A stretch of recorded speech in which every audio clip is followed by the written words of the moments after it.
Quand il s'agit de beaucoup, c'est le tambour qui sonne. Quand le tambour sonne, on sait que vraiment cette année, c'est. Vous savez, notre beaucoup là, c'est un intervalle très long. Un intervalle de 24 heures. Le Tchapoal, Apollo, il y a un bagarre comme ça. Maintenant, le tambour qui sonne lui-même était là. Comme maintenant, ça va à tout dehors.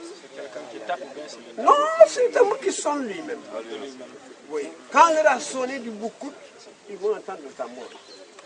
Le tambour, du moment que la maison est délabrée comme ça, les tambours sont là. Les deux maisons là reçoivent le tambour d'après l'archi. Quand les autres là sont finis, le tambour, on le transfère dans notre côté. Quand ils sont comme ça, on la met comme ça. Ça, c'est la maison du vieux Djignabo, Djignabo Bassel. C'est ce qu'il a fait le tour. C'est la chaleur qui fait.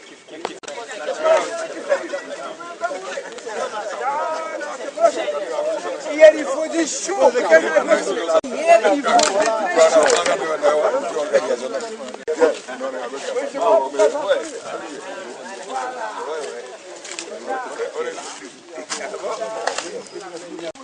c'est un héros, d'après, parce que maintenant les vieux qui expliquaient l'histoire de Djignabo,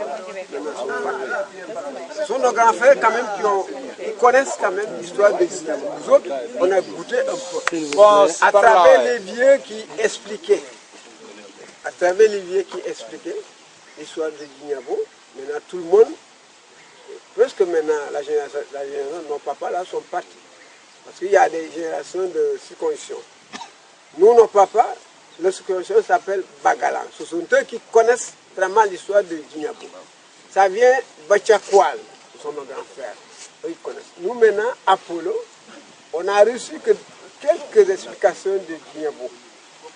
Est-ce que vous pouvez revenir là-dessus? Quelques explications, ce que vous en savez. Oui.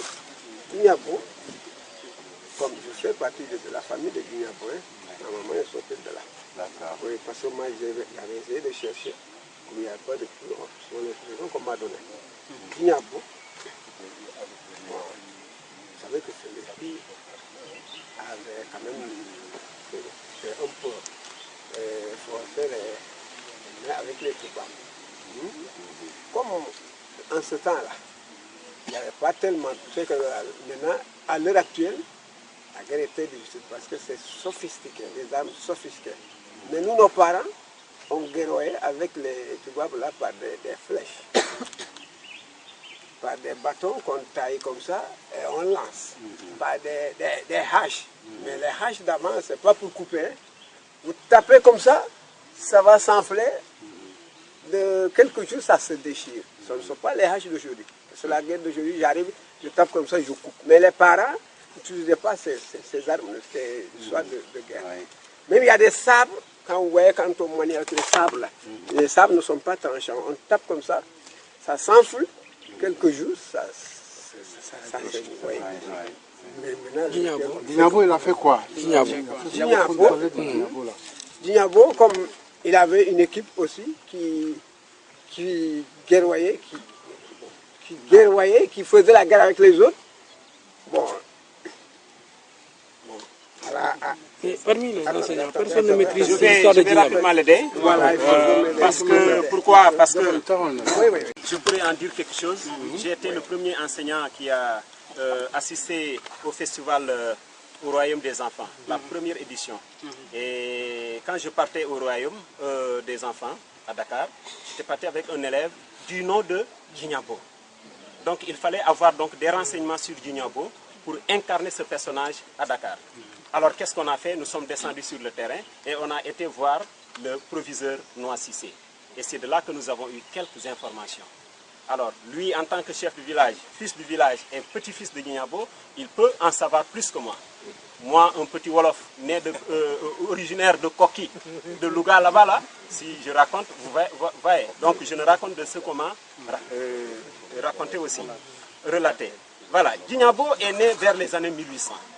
Il fut un grand lutteur. Il a terrassé d'ailleurs tous les lutteurs du royaume à son temps. Alors, maintenant, avec la colonisation, vous savez aussi, la Casamance n'était pas du reste. Donc, il fallait aussi riposter. Vous voyez, derrière nous, il y a les bolons. Les colonisateurs traversaient les bolons pour pénétrer cette zone. Et à l'époque, comme il y avait le roi d'Imophobie, non, Afiledio, c'est récent. Il fait partie de ces récents. Donc, il y avait... voilà. Alors, donc, il fallait riposter. La première pénétration, les gars ont pu tuer même le capitaine Javelier. Donc si vous allez à Ziguinchor, vous allez entendre la rue Javelier. Le capitaine là a été tué ici et par Guignabo même, par la troupe de Guignabo. La deuxième fois, les gens sont revenus, ils ont échoué. Les colonisateurs ont échoué. Donc il fallait chercher une autre stratégie. Vous savez, les militaires, quand on échoue, il faut changer de stratégie. Ils ont créé un camp mobile, un camp qui pouvait se déplacer pour contourner les ennemis. C'est ce qui a créé le mot Kamobel. Quand vous entendez le village Kamobel, c'est camp mobile. Donc, alors, il fallait chercher aussi des espions la nuit pour voir aussi quelle est la position des militaires. Et de sources que nous avons reçues, Guignabo faisait partie de ces gens qui, la nuit, allaient jusqu'au camp pour voir quelle est la position des militaires. Et malheureusement, il tomba sur une sentinelle qui s'appelait Domingo Gomis. Domingo Gomis était un manjac, mais un manjac tirailleur sénégalais. Et vous savez, quand vous tombez sur la sentinelle, il vous dit halt. Une fois, deux fois, il tire sur vous. Donc, Guignabo n'était pas le seul, ils étaient deux.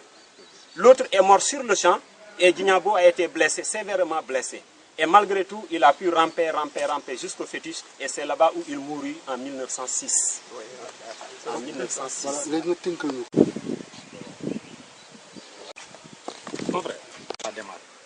Donc,